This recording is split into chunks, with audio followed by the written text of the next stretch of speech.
नमस्कार विद्यार्थी मित्र. आतापर्यंत आपण 4 प्रकरणांचा अभ्यास पूर्ण केलेला आहे. आज आपण प्रकरण क्रमांक 1 व्यवस्थापनाची तत्वे ह्या नवीन प्रकरणाला सुरुवात करीत आहोत. ह्या प्रकरणामध्ये आपण व्यवस्थापनाची जी तत्वे आहेत त्यांचा अभ्यास करणार आहोत. बघा, या प्रकरणामध्ये आपल्याला कोणत्या गोष्टीचा अभ्यास करायचा आहे? व्यवस्थापनाची तत्वे, त्याचा अर्थ आणि त्याची व्याख्या, व्यवस्थापनाच्या तत्वांचे स्वरूप याचा अभ्यास करायचा आहे, व्यवस्थापनाचे तत्वांचे महत्व, व्यवस्थापनाचे तत्व जी आहेत त्याचे सिद्धांत काय आहेत, हेनरी फेयॉल यांच्या व्यवस्थापन तत्वांचे सिद्धांत, हेनरी फेयॉल यांनी व्यवस्थापनाची जी तत्वे दिलेली आहेत त्यांचा अभ्यास आपल्याला या ठिकाणी करायचा आहे. आणि त्याचबरोबर फ्रेडरिक टेलर यांनी देखील व्यवस्थापनाची काही तत्वे दिलेली आहेत त्यांचा अभ्यास आपल्याला या ठिकाणी करायचा आहे.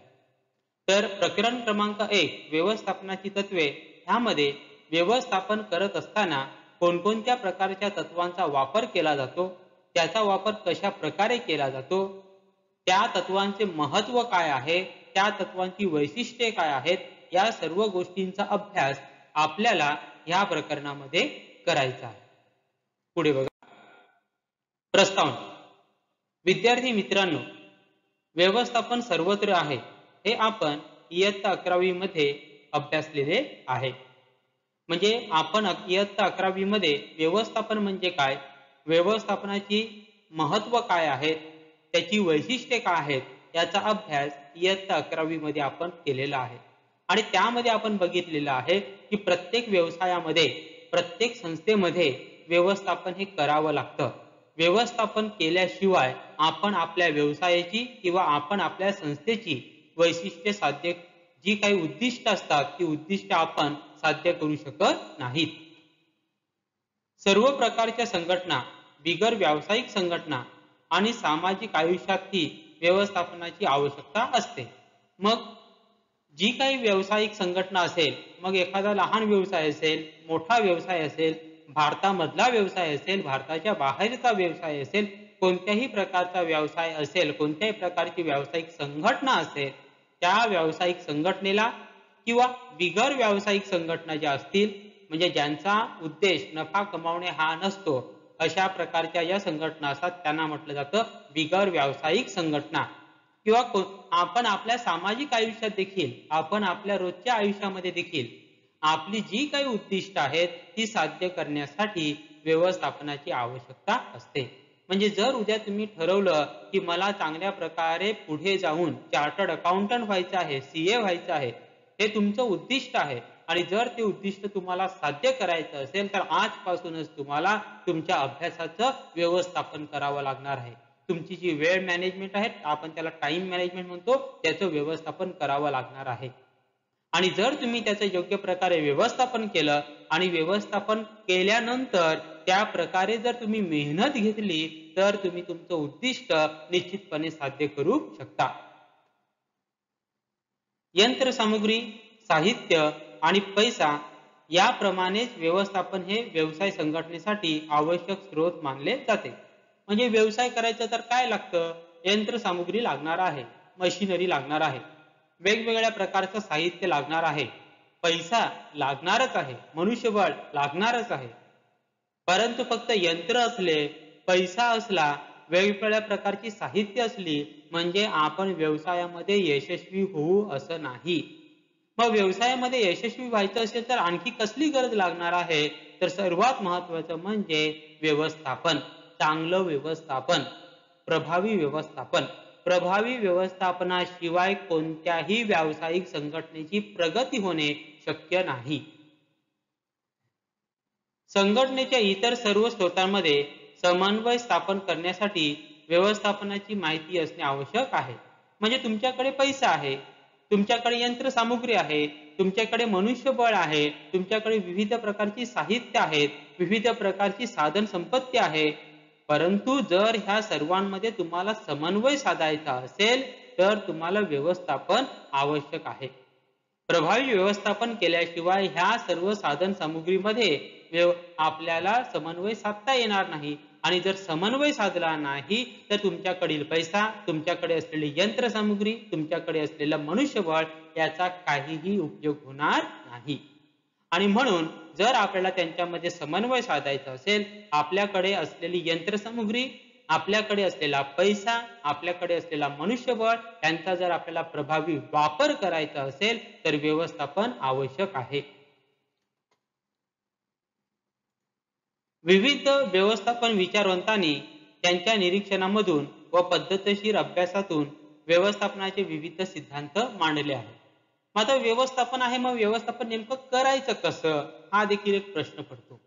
आणि महत्वाचा प्रश्न की व्यवस्थापन करायचं म्हणजे नेमकं काय करायचं आणि कशा प्रकारे करायचं.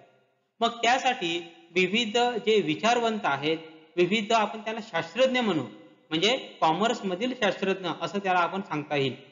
विविध जे व्यवस्थापनाचे विचारवंत आहेत त्यांनी निरीक्षण केलं, त्यांनी चांगल्या प्रकारे अभ्यास केला आणि त्या अभ्यासातून, त्या निरीक्षणातून त्यांच्या काही गोष्टी लक्षात आल्या आणि त्या गोष्टीच्या माध्यमातून त्यांनी व्यवस्थापनासाठी काही सिद्धांत लिहिले किंवा सिद्धांत मांडले. ते सिद्धांत म्हणजे काही नसून त्याची तत्व आहेत. काय आहेत? तत्व.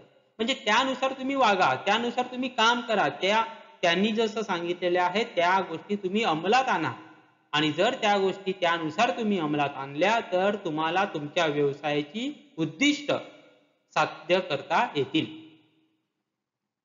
व्यवस्थापनाची विविध तत्वे, सिद्धांत आणि तंत्रे एकसारखे परिणाम प्राप्त करून देतात, परंतु प्रत्येक संस्था, परिस्थिती व व्यक्तिपरत्वे त्यांचा उपयोगात बदल होतो.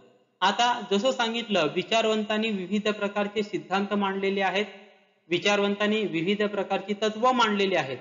ह्या तत्वांचा वापर सर्वच प्रकारच्या व्यवसायामध्ये करावा लागतो, परंतु प्रत्येक व्यवसायामध्ये त्याचा वापर करत असताना त्यामध्ये आपल्याला आपल्या व्यवसायाला काय आवश्यक आहे, आपल्या व्यवसायाला कशा प्रकारे ते सुलभ होणार आहे, त्या प्रकारे त्या सिद्धांतामध्ये किंवा त्या तत्वामध्ये थोडासा बदल करून ती तत्व आपल्याला वापरावी लागतात. म्हणजे एका व्यवसायामध्ये वापरलेलं तत्व तसंच्या तसं दुसऱ्या व्यवसायाला लागू पडेल असं नाही. ते तत्व वापरावं लागेल, परंतु ते तत्व वापरत असताना त्यामध्ये थोडासा बदल करावा लागू शकतो. थोडक्यात व्यवसाय संघटनेच्या उद्दिष्टांना अनुसरण सर्वसाधारण ध्येय निर्धारित करते आणि एकूणच संघटना कशा पद्धतीने काम करेल याबद्दल निर्णय घेते. व्यवस्थापनाचा समावेश उत्पादक घटक म्हणून केला जातो. व्यवस्थापकाचा समावेश उत्पादक घटक, दोन प्रकारचे घटक असतात. एक असतो उत्पादक घटक आणि एक असतो अनुत्पादक घटक. उत्पादक घटक म्हणजे त्याचा जर आपण प्रभावी वापर केला तर आपल्या व्यवसायाचं जे उत्पादन आहे ते वाढण्यास मदत होते. यामुळे नियोजन, संघटन, कर्मचारी व्यवस्थापन, समन्वय, नियंत्रण या व्यवसाय संघटनेच्या सर्व कार्यामध्ये सुसंवाद साधला जातो. व्यवस्थापनामुळे नियोजन चांगल्या प्रकारे होते, संघटन चांगल्या प्रकारे होते, कर्मचाऱ्यांचे व्यवस्थापन हे देखील आपण करू शकतो, नियंत्रण ठेवता येतं आणि समन्वय साधता येतो. यालाच आपण व्यवस्थापनाची कार्य असे म्हणतो. आणि नियंत्रण ठेवणे, समन्वय साधणे, संघटन करणे, नियोजन करणे यालाच आपण व्यवस्थापनाची कार्य असं म्हणतो. तर आपल्याला या प्रकरणामध्ये व्यवस्थापनाची जी विविध तत्वे आहेत, विविध विचारवंतांनी जी तत्व दिलेली आहेत त्यांचा अभ्यास आपल्याला ह्या प्रकरणामध्ये करायचा आहे. प्रकरण क्रमांक 1 मधील प्रश्न क्रमांक 1, व्यवस्थापनाची तत्वे म्हणजे काय? व्यवस्थापनाच्या तत्वांचे स्वरूप स्पष्ट करा. अर्थ बघा, एखाद्या व्यक्तीचे किंवा संस्थेचे ध्येय प्राप्त करताना विविध यंत्रणा व तंत्रांचा उपयोग करणे महत्वाचे असते. बघा, आपल्याला जर आपलं एखादं ध्येय असेल, ते जर आपल्याला साध्य करायचं असेल तर विविध प्रकारचे ज्या टेक्निक्स आहेत म्हणजे तंत्र आहेत त्यांचा वापर आपल्याला करावा लागतो. उदाहरणार्थ जसं सांगितलं की तुम्हाला पुढे जाऊन चार्टर्ड अकाउंटंट व्हायचं आहे, मग चार्टर्ड अकाउंट होण्यासाठी तुम्हाला अभ्यास करावा लागणार. मग तो अभ्यास करण्याची काही तंत्र असतील, काही टेक्निक असतील, त्याचा वापर तुम्हाला करावा लागणार आहे. म्हणजे कोणत्याही प्रकारचे ध्येय, मग ते सामान्य माणसाच्या जीवनामधील असेल किंवा व्यवसायामध्ये असेल, ते ध्येय जर आपल्याला साध्य करायचं असेल तर विविध प्रकारच्या यंत्रणा असतील, विविध प्रकारच्या ज्या तंत्र असतील, विविध प्रकारच्या ज्या टेक्निक असतील, त्याचा वापर आपल्याला करावा लागतो. आणि जर आपण त्याचा वापर व्यवस्थितपणे केला तर आपण आपली ध्येय, आपण आपली उद्दिष्ट साध्य करू शकतो. यातील काही तंत्रांना वैश्विक मान्यता असल्याने त्यांना तत्वे असे म्हटले जाते. आणि आपण विविध प्रकारची तंत्र वापरतो आणि जी तंत्र आपण वापरतो ती तंत्र समजा जगामध्ये सर्व ठिकाणी वापरली जात असेल, जगामध्ये सर्व ठिकाणी त्याला मान्यता मिळालेली असेल, अशा प्रकारचे तंत्र जर आपण वापरत असतील तर त्या तंत्रांनाच, त्या गोष्टीलाच, त्या यंत्रणेलाच तत्व असं म्हटलं जातं. म्हणजे जे जागतिक पातळीवर वापरलं जाऊ शकतं त्याला तत्व असं म्हटलं जातं. ही तत्वे व्यवस्थापकाला संस्थेची सर्व कार्य विशिष्ट पद्धतीने पार पाडण्यासाठी मार्गदर्शक ठरतात. मग तशीच व्यवस्थापन करत असताना देखील विविध प्रकारच्या यंत्रांचा, विविध प्रकारच्या तंत्रांचा वापर केला जातो. आणि व्यवस्थापन करत असताना ज्या तंत्रांचा वापर केला जातो ती तंत्र जागतिक पातळीवर वापरली जातात. म्हणजे भारतामध्ये देखील त्या तंत्रांचा वापर केला जातो. भारताबाहेरील इतर देशामध्ये देखील, म्हणजे सर्व देशामधील व्यवसायामध्ये त्याचा वापर केला जातो. म्हणजे ती तंत्र जागतिक पातळीवर वापरली जातात, त्यांना जागतिक मान्यता असतात. म्हणून व्यवस्थापनामधील काही जी तंत्र आहेत ती जागतिक मान्यता प्राप्त आहेत, त्यांना व्यवस्थापनाची तत्व असं म्हटलं जातं. आणि ह्या व्यवस्थापनाच्या तत्वांमुळे व्यवस्थापकाला, म्हणजे मॅनेजरला, व्यवस्थापक म्हणजे मॅनेजर, व्यवस्थापकाला आपण कशा प्रकारे कार्य पार पाडलं पाहिजे, आपण कोणत्या पद्धतीने कार्य पार पाडलं पाहिजे याचं मार्गदर्शन मिळतं. ते मार्गदर्शक असतात. तत्व काय करतात? मार्गदर्शक असतात की तुम्ही अशा प्रकारे कार्य करा, तुम्ही अशा प्रकारे गोष्टी करा, अशा प्रकारे तुम्हाला ती मार्गदर्शन देत असतात. म्हणजे व्यवस्थापकाला मार्गदर्शन करण्याचं काम व्यवस्थापनाची तत्वे करत असतात. यामुळे व्यवस्थापकाला प्रभावी निर्णय घेण्यास व संघटनेचे ध्येय साध्य करण्यास मदत होते. आणि व्यवस्थापनाची तत्वे ही मार्गदर्शक असतात. कशी असतात? मार्गदर्शक. की जर अशा प्रकारची अडचण असेल तर अशा प्रकारे तुम्ही काम करा. हे व्यवस्थापनाची तत्व आपल्याला अशा प्रकारे मार्गदर्शन करत असते. आणि त्या मार्गदर्शनामुळे व्यवस्थापक प्रभावीपणे निर्णय घेऊ शकतो.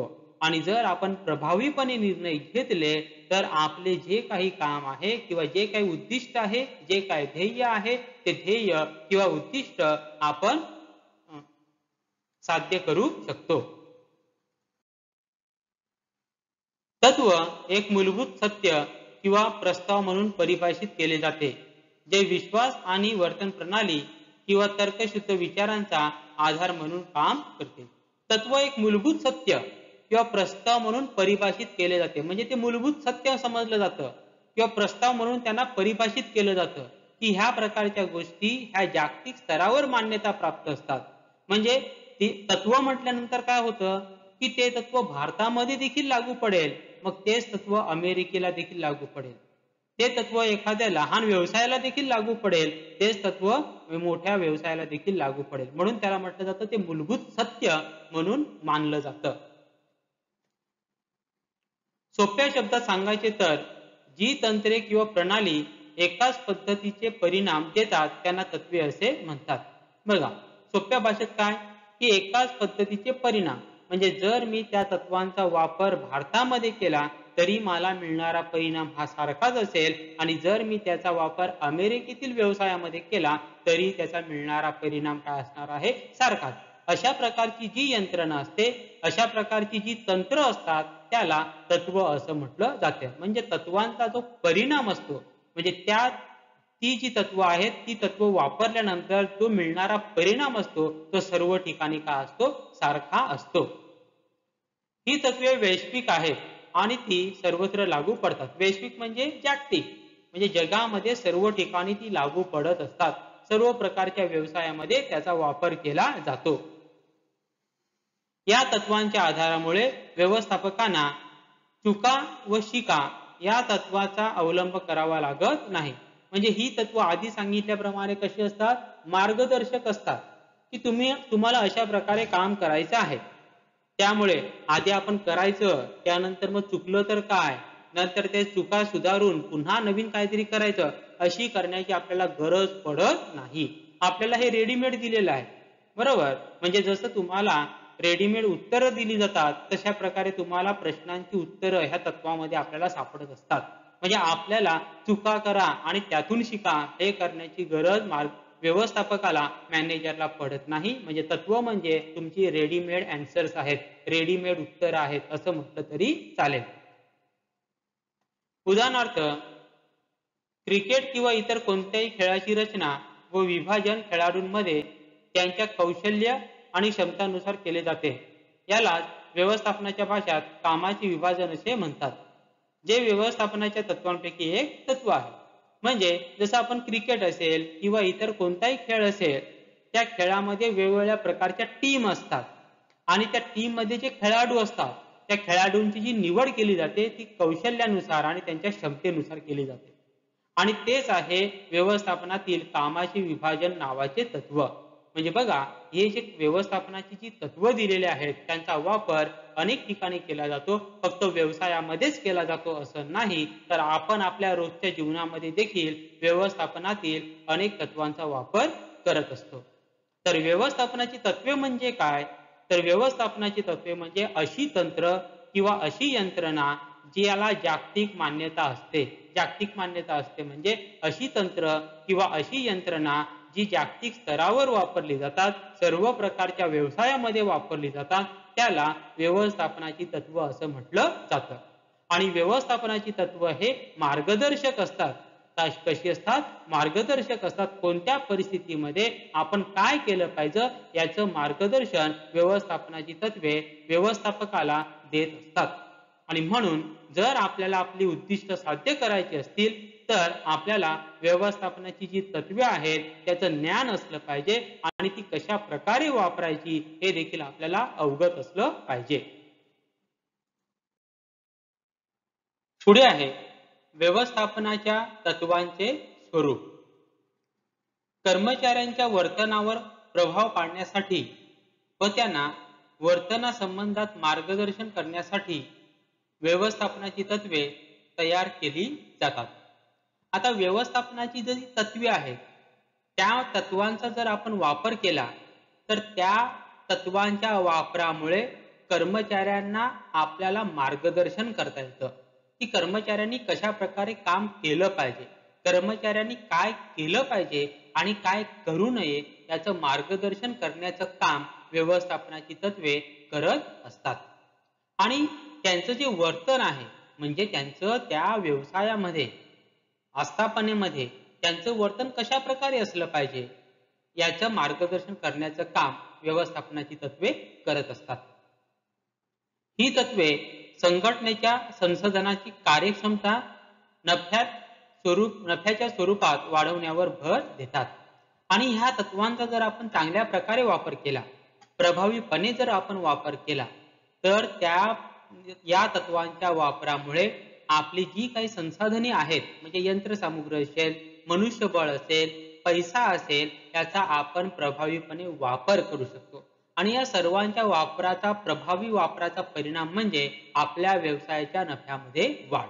म्हणजे थोडक्यात काय, जर आपण व्यवस्थापनाची जी तत्वे आहेत त्याचा प्रभावी वापर केला, चांगल्या प्रकारे वापर केला, तर आपली जी काही यंत्रसामुग्री आहे, मनुष्यबळ आहे, संसाधने आहेत, त्याची कार्यक्षमता वाढते.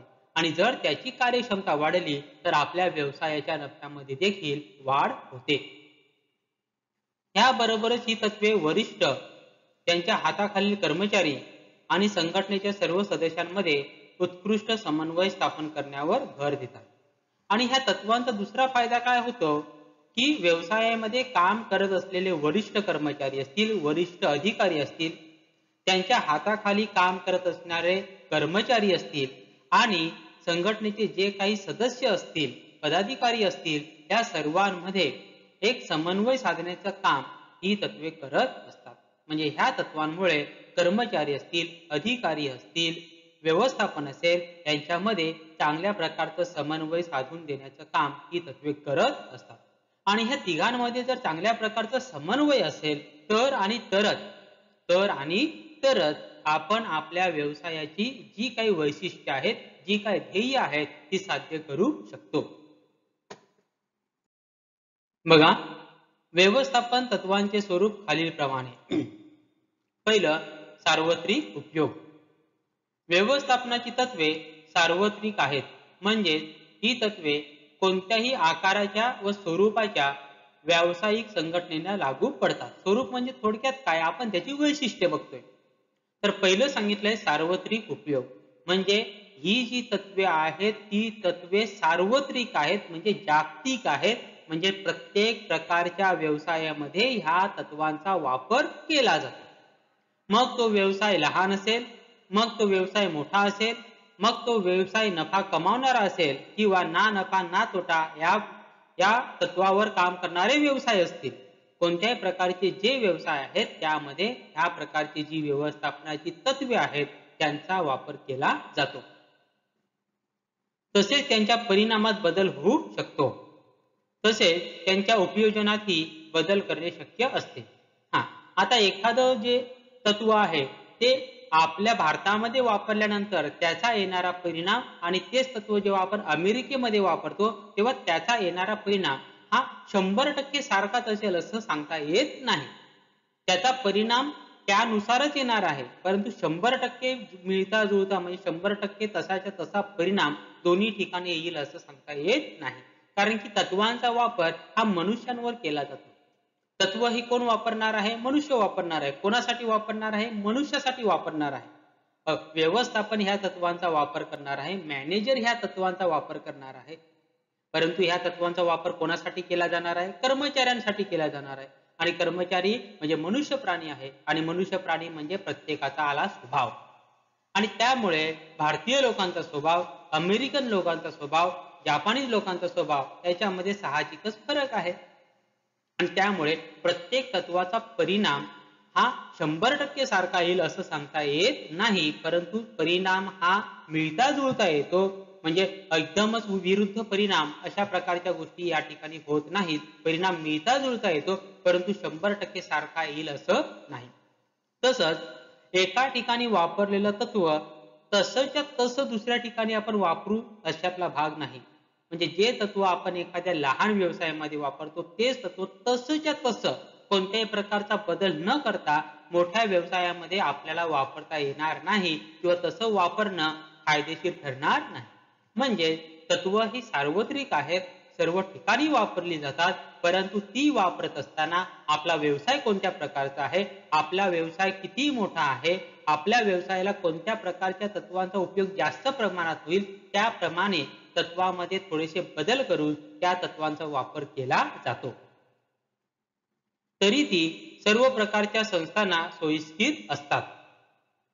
तसेच ही तत्वे व्यवस्थापनाच्या सर्व स्तरांवर लागू पडतात. म्हणजे व्यवस्थापनाचे 3 स्तर आहेत असं म्हटलं जातं. कनिष्ठ स्तर, नंतर मध्यम स्तर आणि वरिष्ठ स्तर. या तिन्ही स्तरांवरचे जे व्यवस्थापक आहेत ते तिन्ही स्तरांवरचे व्यवस्थापक व्यवस्थापनाच्या तत्वांचा वापर करतात. आलं लक्षात? म्हणजे पहिला मुद्दा काय सांगितलंय? सार्वत्रिक उपयोग, म्हणजे व्यवस्थापनाची तत्व ही सर्व प्रकारच्या व्यवसायांना लागू पडतात. परंतु एक गोष्ट मात्र लक्षात ठेवा की आपण व्यवसायामध्ये ती वापरत असताना आपल्या व्यवसायाला काय अनुकूल आहेत, कशा प्रकारे ती वापरली पाहिजेत यानुसार त्याच्यामध्ये थोडासा बदल करून ही तत्व वापरली पाहिजेत. दुसरं आहे सर्वसाधारण मार्गदर्शक तत्वे. संघटनेतील समस्या सोडवण्यासाठी तसेच एखादी संघटनात्मक परिस्थिती काळजीपूर्वक हाताळण्यासाठी व्यवस्थापनाची तत्वे मार्गदर्शक ठरतात. म्हणजे संघटनेमध्ये अनेक प्रकारच्या समस्या ह्या उद्भवत असतात. संघटना म्हणजे ऑर्गनायझेशन, आपला व्यवसाय, आणि त्या व्यावसायिक संघटनेमध्ये अनेक प्रकारच्या समस्या वेळोवेळी उद्भवत असतात. वेगवेगळ्या प्रकारच्या परिस्थिती निर्माण होत असतात. मग अशा प्रकारच्या समस्या आपण कशा प्रकारे हाताळल्या पाहिजेत?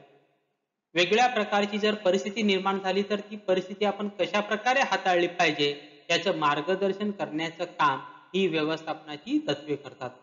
म्हणजे कोणत्याही प्रकारची जर समस्या आली तर आपल्याला व्यवस्थापनाच्या तत्वांचा जर आपण वापर केला तर त्यामध्ये आपल्याला मार्गदर्शन मिळू शकते. ही तत्वे लवचिक असतात.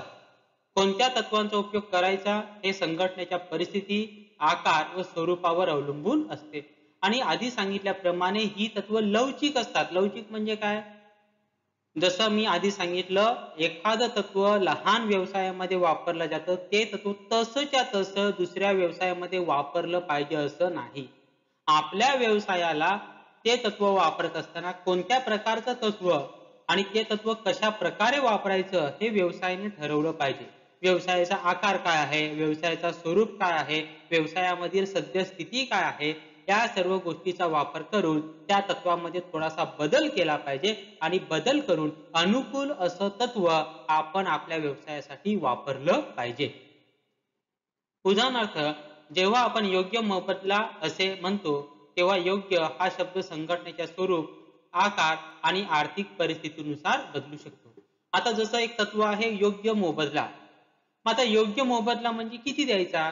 एखादा लहान व्यवसाय असेल आणि तो आपल्या कर्मचाऱ्यांना दर दिवशी 300 रुपये इतका पगार देत असेल, त्या व्यवसायासाठी दर दिवशी 300 रुपये पगार हा योग्य मोबदला आहे. कारण की त्याचा व्यवसाय लहान आहे आणि त्या ठिकाणी काम करणारे कर्मचारी, त्यांचा अनुभव आणि त्यांचं शिक्षण यानुसार 300 रुपये योग्य आहेत. मग त्या व्यवसायासाठी 300 रुपये हा योग्य मोबदला झाला. पण समजा ती मोठी कंपनी असेल, बरोबर, उदाहरणार्थ टाटा सारखी कंपनी असेल आणि त्या ठिकाणी जे काम करणारे कर्मचारी आहेत ते अनुभवी असतील, त्यांचं शिक्षण जास्त असेल, मग त्या ठिकाणी देखील दर दिवशी 300 रुपये इतका पगार दिला तर चालेल का? मग तो योग्य ठरणार आहे का? तर त्या ठिकाणी तो योग्य ठरणार नाही. म्हणजे तत्व काय सांगितलंय? फक्त योग्य मोबदला, म्हणजे कर्मचाऱ्यांना योग्य मोबदला दिला पाहिजे. मग योग्य काय आहे? ते आपण आपल्या व्यवसायाच्या आकारानुसार, आपल्या आर्थिक स्थितीनुसार ठरवायचं असतं की आपल्या व्यवसायाला योग्य किती आहे, त्यानुसार त्या ठिकाणी पगार दिला गेला पाहिजे. म्हणजे ही जी तत्व आहेत ती सर्वसाधारण मार्गदर्शक तत्वे आहेत. त्यामध्ये आपण ती तत्व वापरत असताना आपल्या व्यवसायामध्ये कशा प्रकारे ती तत्वे वापरली पाहिजेत, सध्याच्या आपल्या व्यवसायाची परिस्थिती काय आहे, त्यानुसार त्या व्यवसायामध्ये आपण आपल्या तत्वामध्ये बदल करून त्या तत्वांचा वापर केला पाहिजे. तिसरं आहे, सराव आणि प्रयोगाद्वारे तत्वे तयार केली जातात. संशोधनातून हळूहळू व्यवस्थापन तत्वे विकसित केली जातात. ती विकसित करण्यापूर्वी पद्धतशीर निरीक्षणे आणि प्रयोग केले जातात. या प्रयोगांचे निष्कर्ष संघटनामध्ये वापरून पाहिल्यानंतरच त्यांचे तत्वामध्ये रूपांतर केले जाते. तत्वे म्हणजे अशातला भाग नाही की एखादा विचारवंत आहे, त्याला आज वाटलं की उद्याला मला व्यवस्थापनाची तत्वे लिहायची आहेत. उद्याला तो सकाळी उठणार, बरोबर, चहा पिणार आणि व्यवस्थापनाची तत्वे लिहिणार. झाली, एका दिवसामध्ये व्यवस्थापनाची तत्वे लिहून झाली. असं आहे का? असं अजिबात नाही. व्यवस्थापनाची जी तत्वे आहेत ती हळूहळू विकसित होत असतात. त्या टेक्निक आहेत. जसं आपण आता बघतोय, कोरोनाची जर लस असेल, बरोबर, कोरोनाची लस अजून देखील उपलब्ध झाली नाही. आज कोरोना येऊन आता 1 वर्ष होणार, बरोबर, की ऑक्टोबरमध्ये आपण आता शिकतोय, त्यामध्ये जवळजवळ 10 महिने झाले तरी देखील कोरोनावर प्रभावी लस सापडलेली नाही. पण हळूहळू त्याच्यावर संशोधन होत आहे. हळूहळू आपण पुढचा टप्पा गाठत आहोत. त्याचे ट्रायल्स होत आहेत, माणसांवर त्याचे परीक्षण होत आहेत, त्याचं निरीक्षण केलं जातं आणि जेव्हा सर्व गोष्टी सुरळीत होतील, त्यांच्या असं लक्षात येईल की हो, आता ही जी लस आहे ती प्रभावी आहे आणि त्याचा माणसाच्या आरोग्यावर कोणत्याही प्रकारचा दुष्परिणाम होत नाही, तेव्हा ती लस माणसांना दिली जाईल. त्याच प्रकारे व्यवस्थापनाची तत्वे ही हळूहळू विकसित केली जातात. व्यवस्थापनाची तत्वे जेव्हा मांडली जातात, ती मांडण्याच्या आधी वर लोक, कामगार कशा प्रकारे काम करतात त्याचं निरीक्षण केलं जातं. कंपनीमध्ये कोणकोणत्या प्रकारच्या समस्या येतात त्याचं निरीक्षण केलं जातं, त्याचं परीक्षण केले जातात. वेगवेगळ्या प्रकारचे प्रयोग केले जातात की अशा प्रकारची समस्या आल्यावर आपण काय केलं पाहिजे. त्यामध्ये वेगवेगळ्या प्रकारचे निर्णय घेतले जातात आणि त्यातून कोणत्या प्रकारच्या निर्णयामुळे चांगला रिझल्ट आला, चांगला परिणाम आला, हे नोंदवून ठेवलं जातं आणि तसा परिणाम प्रत्येक वेळी येतो का हे बघितलं जातं. आणि जर तो परिणाम प्रत्येक वेळी सारखाच येत असेल म्हणजे ते काय जातं, त्याला तत्व असं म्हटलं जातं. म्हणजे तत्व हे एका दिवसामध्ये उत्पन्न करता येत नाही. त्यासाठी निरीक्षण केले जातात, वेगवेगळ्या प्रकारचे प्रयोग केले जातात, वेगवेगळ्या संघटनांमध्ये त्या तत्वांचा वापर केला जातो. वापर केल्यानंतर जर असं लक्षात आलं की ह्या तत्वांचा जो परिणाम आहे तो सर्वच ठिकाणी प्रत्येक वेळी सारख्या प्रमाणात दिसून येतो, थोडाफार फरक असू शकतो, असं असं होणार नाही की 100% परिणाम तसाच्या तसा येईल. कारण की ह्या तत्वांचा वापर मनुष्याशी निगडित आहे. मनुष्याचा स्वभाव हा प्रत्येक ठिकाणी वेगळा असतो. आज मी जसा वागतोय तसा उद्याला मी तसाच वागेल असं सांगता येणार नाही. म्हणून त्याचा जो परिणाम आहे प्रत्येक वेळी वेगळा असू शकतो, परंतु थोडाफार सारखाच असणार आहे. थोडाफार त्याच्यामध्ये बदल असू शकतो. म्हणजे अशा प्रकारे तत्व जी मांडली जातात ती एका दिवसामध्ये तयार होत नसतात, तर त्यामागे हळूहळू निरीक्षणे केली जातात, प्रयोग केले जातात, अनेक संघटनांमध्ये त्याचा वापर केला जातो आणि त्याचे परिणाम बघितल्यानंतरच त्याचे रूपांतर तत्वामध्ये होत असतं. चौथा आहे लवचिकता. व्यवस्थापनाची तत्वे लवचिक असतात. म्हणजे ही तत्वे परिस्थितीनुसार बदलता किंवा सुधारता येतात. ही तत्वे अवलंबताना व्यवस्थापक त्यात गरजेनुसार बदल करतो. व्यवसायाची परिस्थिती सतत बदलत असते. आपल्या गरजेप्रमाणे संघटना ही तत्वे सुधारून अथवा त्यात बदल करून वापरू शकते. लवचिकता. आधी देखील सांगितलं की व्यवस्थापनाची तत्वे ही लवचिक आहेत. लवचिक आहेत म्हणजे काय? त्यामध्ये आपल्याला आपल्या व्यवस्थापनामधील किंवा आपल्या व्यवसायामधील परिस्थितीनुसार बदल करता येतात. आपल्या व्यवसायाची परिस्थिती काय आहे? आपल्या व्यवसायाची परिस्थिती प्रत्येक वेळी एकसारखी राहणार आहे का? नाही, ती देखील सतत बदलत असते. बरोबर. म्हणजे जानेवारीमध्ये आपण जर एखाद्या तत्वाचा वापर केला, त्या तत्वाचा वापर तसाच्या तसा आपल्याला ऑक्टोबरमध्ये करून चालणार नाही. हा, परिस्थिती सारखी असेल तर जानेवारीमध्ये आपण ज्या तत्वाचा वापर ज्या प्रकारे केला तसाच वापर आपण ऑक्टोबरमध्ये देखील करू शकतो. परंतु जानेवारी मधली परिस्थिती वेगळी असेल आणि समजा ऑक्टोबर मधली परिस्थिती वेगळी असेल तर आपल्याला त्या तत्वामध्ये थोडासा बदल करावा लागेल. परिस्थितीनुसार आपल्याला तत्वांमध्ये बदल करून त्या तत्वांचा वापर केला पाहिजे, तरच आपल्याला चांगला परिणाम दिसून येतो. यालाच म्हटलं जातं व्यावसायिक तत्वामधील लवचिकता. पाचवा आहे वर्तवणुकीशी संबंधित. व्यवस्थापन ही सामूहिक कृती आहे. व्यवस्थापन ही सामूहिक कृती आहे. म्हणजे एका व्यक्तीचं हे काम नसतं, संपूर्ण समूहामध्ये व्यवस्थापन करावं लागतं. व्यक्तीच्या सामूहिक प्रयत्नातून विशिष्ट उद्दिष्ट साध्य करणे हे व्यवस्थापनाचे ध्येय असते. म्हणजे व्यवस्थापनातून काय केलं जातं? व्यक्तीला नव्हे तर व्यक्तीचा जो समूह आहे त्याला प्रेरित केलं जातं. कशासाठी प्रेरित केलं जातं? उद्दिष्ट साध्य करण्यासाठी प्रेरित केलं जातं. मानवी वर्तणुकीवर प्रभाव टाकण्यासाठी ही तत्वे तयार केलेली असतात. ही तत्वे कर्मचाऱ्यांच्या समूहावर नियंत्रण ठेवून त्यांना ध्येय प्राप्तीसाठी दिशा दाखवतात. आता ही जी तत्व आपण वापरतो, आपण म्हणतो की व्यवस्थापनाची तत्वे. मग ह्या व्यवस्थापनाची जी तत्वे आहेत त्याचा वापर कोण करणार आहे? व्यवस्थापक करणार आहे, मॅनेजर करणार आहे. मॅनेजर, व्यवस्थापक हा एक मनुष्य झाला. मग याचा वापर हा कोणाशी निगडीत असणार आहे? कर्मचाऱ्यांशी निगडीत असणार आहे. बरोबर. कोणाशी निगडीत असणार आहे? कर्मचाऱ्यांशी निगडीत आहे. म्हणजे व्यवस्थापनाची जी तत्व असतात त्याचा प्रभाव हा कर्मचाऱ्यांच्या वर्तणुकीवर टाकण्यासाठी मांडलेली आहे. त्या तत्वांचा जर तुम्ही वापर केला तर कर्मचाऱ्यांची जी वर्तणूक आहे, कर्मचाऱ्यांची जी कार्यक्षमता आहे त्याच्यामध्ये वाढ होते. वर्तणूक जी आहे ती प्रभावी ठरते. ह्या तत्वांच्या प्रभावी वापरामुळे कर्मचाऱ्यांचे जे सामूहिक वर्तन असते त्याच्यावर आपण नियंत्रण ठेवू शकतो आणि त्याचबरोबर आपल्या व्यवसायाची जी उद्दिष्ट आहेत, आपल्या व्यवसायाची जी ध्येय आहेत ती साध्य करण्यासाठी आपण त्यांना प्रभावित किंवा त्यांना प्रेरित करू शकतो. कार्यकारण संबंध.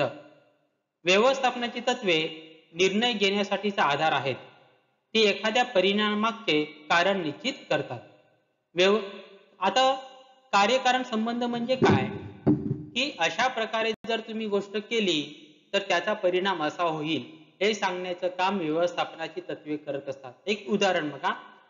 चांगला पगार दिल्याने कामगारांची कार्यक्षमता वाढण्यास मदत होते किंवा प्रभावी जाहिरातीने वस्तूंची विक्री वाढते.